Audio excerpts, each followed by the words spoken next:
Hello, everybody. Good evening. Happy Boxing Day. Merry Christmas to you all. I raised you my hot chocolate, which is symptomatic of how cold it is out here. I'm holding that purely to keep my hands warm as I deliver this verdict from Carrow Road and inside Carrow Road.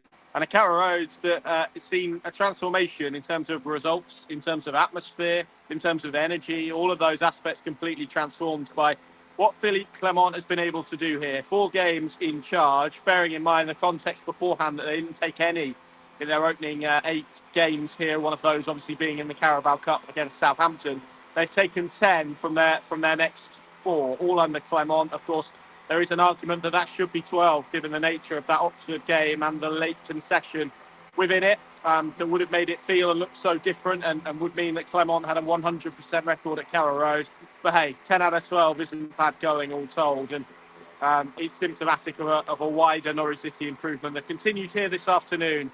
A Charlton team who had stabilised their form a little bit, one draw away at Birmingham, good point. Norwich can attest for how difficult a place that is to go. Recently, obviously in Clement's first game in charge, they were well beaten in that contest. And then they beat Oxford last time out. So came to Carrow Road in not brilliant form, but certainly stable form and better form than they were showing with the 5 defeats beforehand.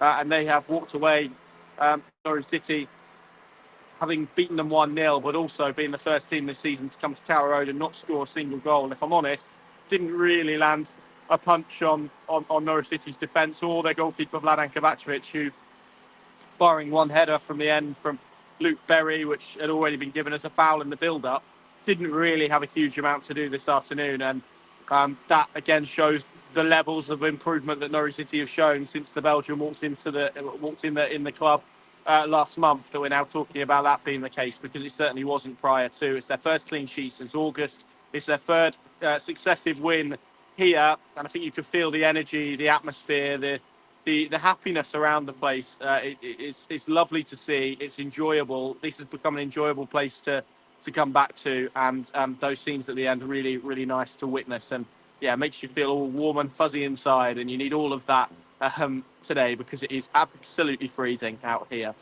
This wasn't a win that was like Southampton or like QPR, where we're talking about Norwich City probably blowing over or running through or running over an opponent. That wasn't the case. Today was a lot more puff and puff. It was probably a lot less entertaining in terms of the way that they went about it, but they found a way to win it. And that, I've said it a lot on these, that is what good teams do. They find ways to win games.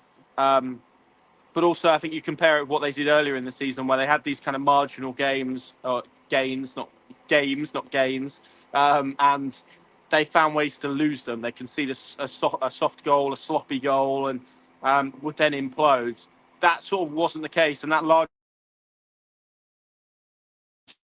was down to probably the defensive foundations that have been established. There's stability now in that back five with Vladan Kovacevic, Kellen Fisher, Rui McConville, Harry Darling, Ben Krezene coming in. It's the second time in the last 2 games that they've been able to do that. And I think you can see the benefits of it. The partnerships, the understanding is better. The cohesion is better. The atmosphere between the players looks better. There's more connection in terms of the way that they play as well. So it was a win that they had to work hard for, and it was a lot less slick and a lot less effective probably than what we've seen in recent games. But all that matters is that they did win, and it has now moved them within a point of moving out of the relegation zone after Portsmouth drew with QPR. Oxford getting a late winner at Southampton as well means they're still 23rd in the table. There's still so much to do.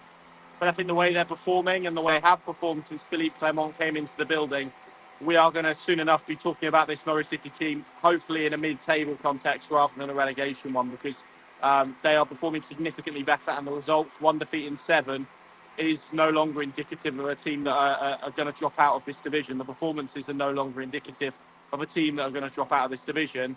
The key, of course, is consistency, and this is a big period, lots of games at Carrow Road in a short space of time where they can get points, and that's why today had probably an extra feeling around it. Boxing Day is always a really special day on the English football calendar, and I think we all enjoy games at this time of year, but it felt more important that they were able to kick-start it with a win and, just get some momentum and atmosphere around them, which is something they've done really well since Clement took over. And it's just the transformation. I mean, the guys behind me in the press box saying, this place 6-7 weeks ago was completely different to the one we see now, and that's wholly positive, and that is a reflection of the work that has gone in and the structure and organisation that this team has. Because going back today, even when you're not at your best and you're not 100% in terms of your press, and sometimes the distances were too big, etc., you fall back on the fact you've got organisation and you've got structure and a base to work from, and that enables you to feel your way into games and have periods where maybe it lulls, or certainly in the first half, probably even worse than that.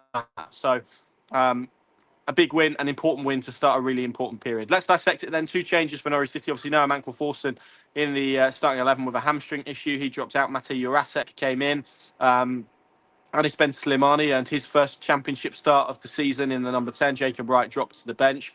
And then obviously the headline news, which was no Josh Sargent. I think we all turned up at Carrow Road today expecting him to be involved. I can definitely confirm that's head related. It's nothing to do with any sort of conspiracy around a transfer. And just to knock that on the head further, why in Norwich City's position 23rd in the table would they leave someone like Josh Sargent out of their team? It doesn't make sense. And I think you only have to see in the summer the way that Josh Sargent carried himself, the way that he behaved, the fact he didn't push for a move when others very clearly have, and they've all become public knowledge when that has been the case.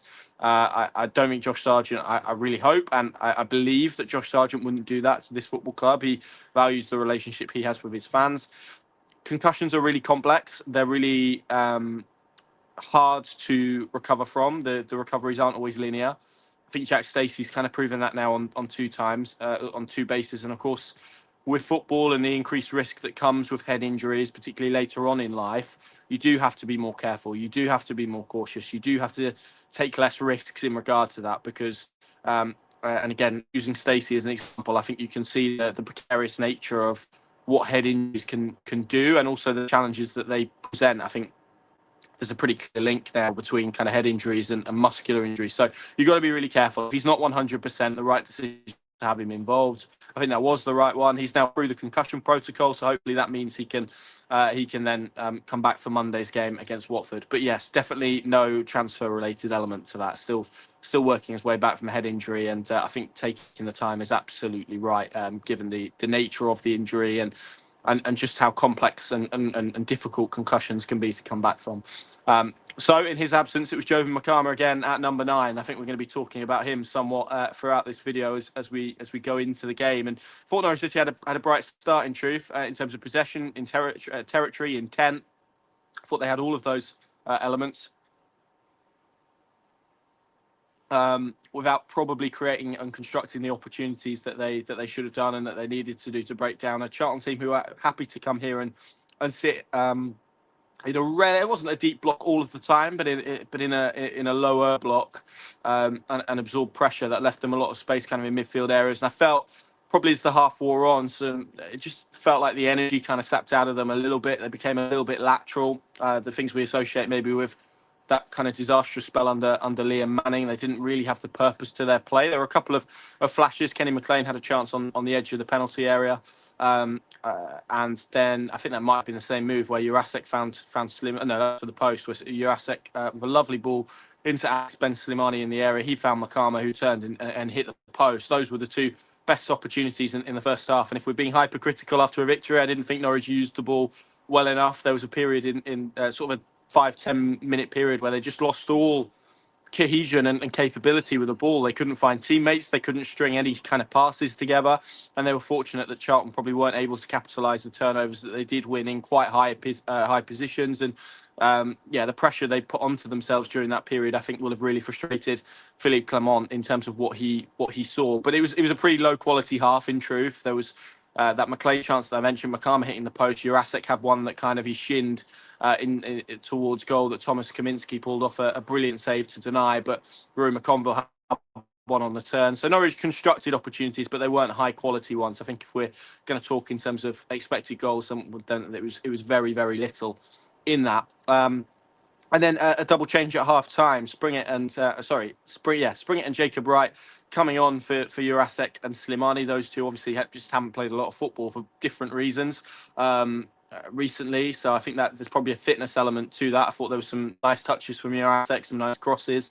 Certainly better in terms of the energy and intent levels. I just think positionally requires some coaching at times. And one of these players that can drift out of games in such a frustrating fashion when you kind of see the technical quality that he has at points. So some work to do with him. I thought Slimani in the 10 looked a little bit lost again at times, but I think it's difficult to really kind of lay into either of those guys given the limited amount of football that they've played. Slimani just coming back from a pretty significant injury as well, but felt it was the right change, and Jacob Wright and Springett just added some energy and more intent into their play, and I felt Norwich had that in the second period a lot more. They used the ball a lot better, and that's where the goal come from. It came from Jacob Wright on the right hand side, a ball that was whipped in that I think it was Jones failed to clear. And if there's anyone you don't want the ball to stop dead to in any kind of penalty area at the moment, it's Jovan Makama, because that man is he's got confidence flowing through his veins, and it was a brutal finish really with aplomb into the bottom right hand corner. I've noticed some people in the Barclay with their hands in the air before he'd even connected with the ball. Such was the energy and the execution of the strike. Really ruthless finish, and that's the nature of being a striker, isn't it? When you're in a hot streak like this, when it's when you're running a little bit hot, you find that falls for you and drops for you in the penalty area without you having to do much. Said it against Preston, I'll say it today. I felt in open play that it probably wasn't involved enough in terms of with his back to goal and hold up play. But ultimately, if you're scoring goals and you're scoring them the way that Jovan Makama is at this moment in time, really hard to stand here and be critical of him whatsoever. That's now 4 goals in 3 games. It's really impressive what he's doing. He's 8th for the season, and he's really taken his kind of goal scoring to a different level. He spoke to me only a couple of weeks ago. I think it might have been after QPR or Southampton, or one of them. I think it was Southampton, and I said he wanted to score a lot more kind of classic number 9 goals. Well, there's one there, ball dropping for you in the area, one touch finish, and having no doubt, having that clarity. And again, that's something that comes with form and with confidence, that you believe every time the ball drops that you're going to score a goal. And it come at a point as well where he's just beginning to drop a little bit deeper into the game, it sort of came looking for the ball and to connect with players, and that's not what you need to do. You need to remain high for those reasons. And really good finish to put Norwich ahead. And from there, in truth, I never really felt that they looked in out, and there's always a little bit of going to be inevitable, a bit of tension in the ground because of the late concessions against Oxford and against Preston as well last weekend. But Norwich never really looked in danger. I thought Tony Springett added real energy on the right hand side. Probably was unlucky he didn't get on the end of a couple of crosses. One from Jack Stacey late on, which was a brilliant cross. Jack Stacey came on the left-hand side, by the way, as a footnote, to the back. Just, threw himself at it and was just unable to get any sort of connection on it. The bigger one was when Makama made a dart. It wasn't long after Norwich had scored, actually, before Norwich scored, and Makama cut the ball back, and it just seemed to go through Springett, which was frustrating. Schwartau had a couple of sights as well. His chance was immediately after Norwich did score, and he ran down the left and with the outside of his boot tested Kaminski, and then there was another one from him later on, which came from a brilliant, outstanding piece of play from Callum Fisher, where quick feet to kind of manoeuvre past 2 Charlton players before delivering a Pirlo-esque cross-field ball right onto the toe of Oscar Schwartau. He brought it down, cut inside, and his shot was blocked away. And maybe I think if there's one player that personifies the Norwich City improvement under Philippe Clement, it's Callum Fisher, because the ability that he is playing with, the capability, the levels that he reaches to. And I think what people don't appreciate is how clever and how intelligent he is as a footballer, because, and this is where I think Yannis Hoftorp deserves credit, because a lot of the stuff that he did with him last season about inverting him inside the pitch has made him very clever and very switched on when to do that. And there was a couple of moments today where he just dropped into midfield, into kind of those 6 positions and sometimes even 10 positions. He gets in some really good areas inside the pitch, which is quite rare from a fullback. We don't really associate that. We kind of expect them to be all action and down the flank, but he's very intelligent in the fact that he can go inside and outside. And I think it caused Charlton a lot of problems today when he did that, and it then allows whoever's on that right side, be it Jurasek, be it Springett, to take a wider position. And that dynamic is really nice when you can get it right, and really effective as well in terms of how you use the ball. And I felt we saw a lot more of that in the second half. And that understanding that Fisher and Springett seem to have, I think, is really encouraging down that side. So Kellen Fisher's superb. Rory McConville as well. I think in the nicest way possible. You forget how young he is at times. This is a guy who hadn't played a lot of Championship football before this run of starts, and he slotted in seamlessly and just looks so comfortable in everything that he's doing. I think you kind of scratch your head a little bit and wonder why he's not been involved sooner. But he's forming a really nice partnership with Harry Darling back there, who himself is beginning to look more composed. And as I said, I thought defensively Norwich did pretty well. Charlton again probably ran out of ideas a little bit when Leyburn got taken off, and they lost that kind of outlet and that physical threat that they had up front. But it wasn't too testing in terms of Norwich City's back line to earn that first clean sheet since August.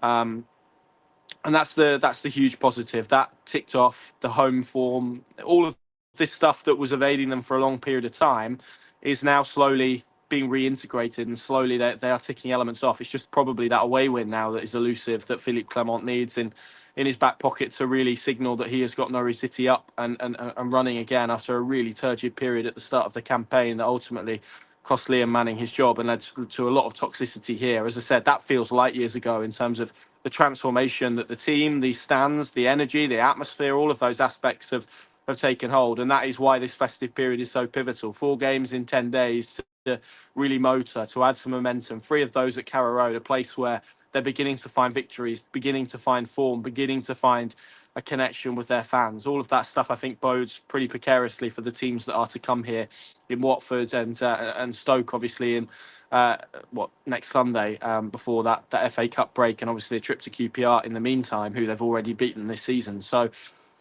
yeah, I mean, one thing you would say is that they are still in a difficult situation. They're still 23rd in the Championship table. They're still inside the relegation zone at the halfway stage of the season.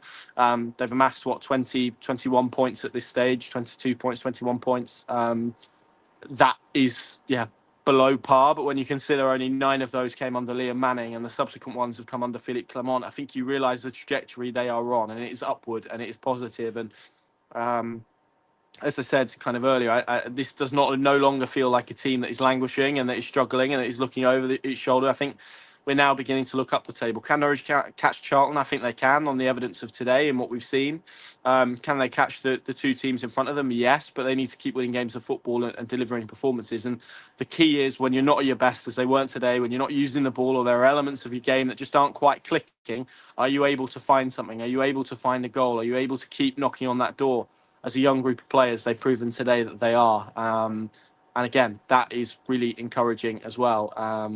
So there's lots, I think, to be encouraged by for those of a yellow and green persuasion. It no longer feels like it's going to take some sort of Herculean effort to get them out of the situation that they are in. Of course, they still need reinforcements in January. It's still a squad that requires some fine-tuning over that month.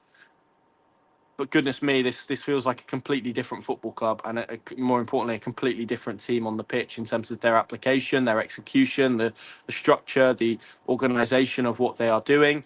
And it's now about, maintaining that over a really intense period of games where all of their squad is going to get tested, I think, between now and the start of 2026.